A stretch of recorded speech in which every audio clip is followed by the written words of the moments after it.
À moins de vivre dans une grotte sur une autre planète, tu dois sûrement être au courant et tu peux désormais aussi distinguer des FDP sur leur tête s'arrêter subitement pour attraper un fucking taratata. Et oui, Pokémon Go vient de sortir dans certains pays et putain, qu'est-ce qu'on l'attendait. Officiellement, il n'est pas sorti en France, apparemment il va le sortir aujourd'hui, mais avec quelques astuces comme changer d'état avec l'Australie, peut permettre de télécharger l'application sans attendre la sortie officielle en France parce qu'on n'a pas que ça à foutre, bordel. Le choix des Pokémon. Comme dans la première génération de Pokémon sur Game Boy version rouge et bleu, on commençait le jeu avec 3 choix de différents types. Bulbizarre pour le type plante, Carapuce le type eau et Salamèche le type feu. Sur Pokémon, c'est la même chose, on va voir notre personnage apparaître et on devra choisir un des 3 Pokémon qui nous sont proposés. Il suffit juste de cliquer dessus et de l'attraper avec une Pokéball. Alors il y a une astuce qui est d'avoir un autre choix au début lorsque les 3 Pokémon nous sont proposés, c'est de ne pas choisir les 3 Pokémon du début et de marcher tout en les évitant. J'ai effectué moi-même cette démarche et au bout de 10 minutes les 3 Pokémon ont fui et un Pikachu sauvage est alors apparu. C'est alors que là vous pouvez cliquer dessus et le capturer. C'est gratuit, c'est légal, c'est gratuit, vous le prenez si vous voulez et sinon allez vous faire voir et prenez un putain de Salamèche comme tout le monde.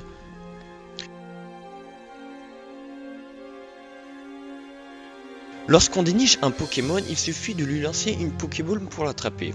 Autour de la bestiole apparaît alors un cercle coloré, la couleur indique en effet la difficulté de l'attraper, de vert pour facile à rouge pour difficile.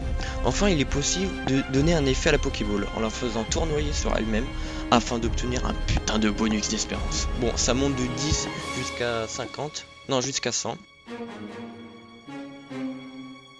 Comme dans la plupart des jeux vidéo, il faut gagner de l'expérience pour monter des niveaux.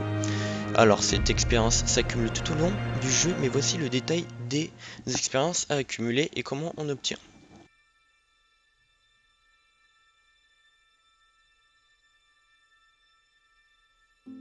Comme dans le jeu aussi, on peut obtenir des œufs de Pokémon. Pour les obtenir, il suffit de s'arrêter à un Pokéstop aléatoire, n'importe lequel, et vous pourrez aussi avoir la chance d'en avoir un, suivi des Pokéballs. Pour les faire éclore, il faut se déplacer comme dans le jeu vidéo, et placer l'œuf dans un incubateur, et marcher avec l'appli ouverte, bien évidemment, parce que sinon ce serait trop facile. En fonction de la rareté de l'œuf, celui-ci mettra 2, 5 ou 10 km pour éclore. Je vous place ici un tableau qui montre tous les Pokémon qu'on peut avoir suivant le kilométrage. Alors on pourra penser que prendre la voiture marcherait, et genre fuck la marche, mais non, le jeu ne prend pas en compte les déplacements au-delà de 25 km à l'heure.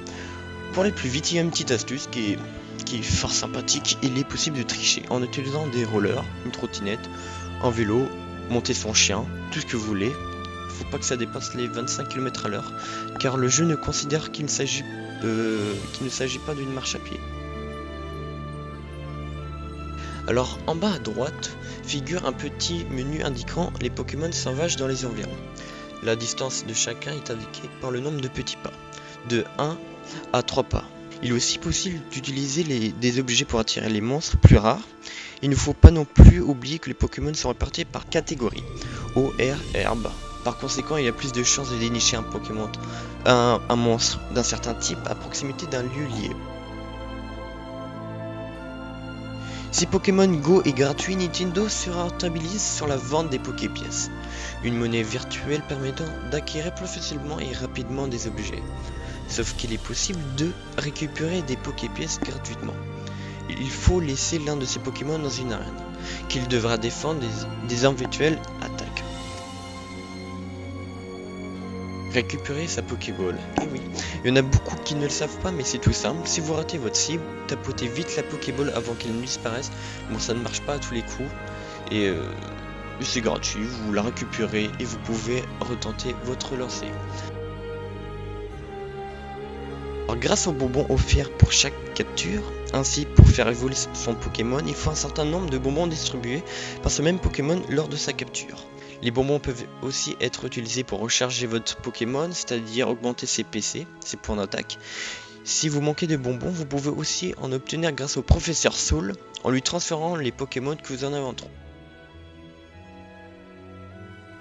Économiser la batterie, alors un point qui n'est pas à négliger car Pokémon Go bouffe ta batterie mais comme jamais. Avoir la trajet activée, plus l'écran et le jeu en même temps, vous allez vite voir les pourcentages se rapprocher de 0. Pour économiser, cliquez sur la Pokéball dans le menu et allez dans l'option.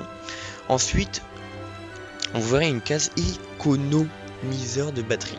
Je me fais bien comprendre, pas besoin d'expliquer. Excellent.